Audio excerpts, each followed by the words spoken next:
Please practice the words on screen by pausing the video as it will be helpful in the dictation of this exercise. Be ready for the dictation. 5 seconds to go. Okay, let's start.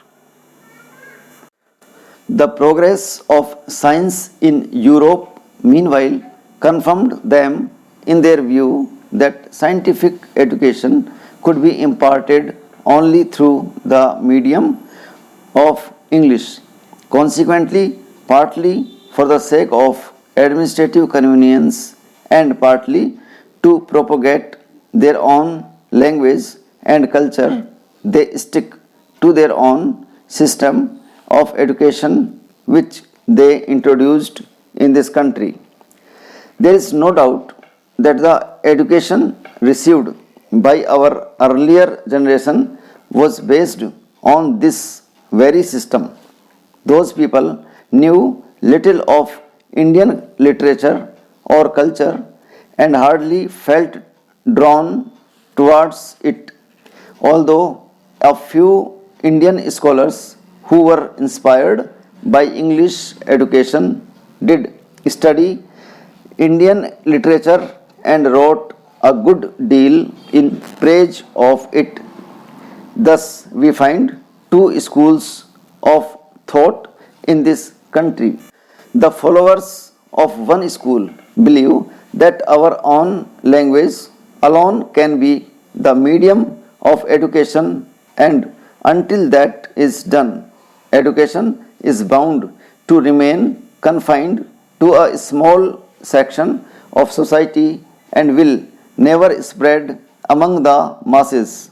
The other school of thought thinks that in this scientific age, our country cannot cut itself adrift from European thought and that at least higher education should continue to be imparted through the medium of English. If that is not done, they argue, we shall fail to pull our weight and lag behind other nations in the race of material progress. These views, as a matter of fact, apply not only to the medium of instruction but actually to the whole system of education. Para. Our people have responded more and more to the call of education during the last 50 years, and this is evident from the phenomenal increase in the number of educational institutions. In 1911-12, when Burma and Pakistan were also part of India, there were 186 universities and colleges in India as compared with 537 in 1948-49. Though Burma and Pakistan had separated, leaving India smaller in area and population, it is clear from the figures that there is a widespread demand for educational facilities.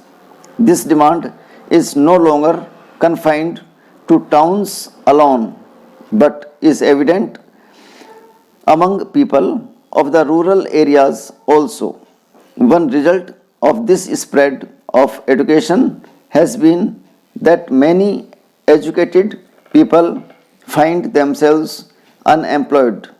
Government jobs and service in private undertakings offer limited openings for the educated. Only a small fraction of successful scholars can be absorbed in them.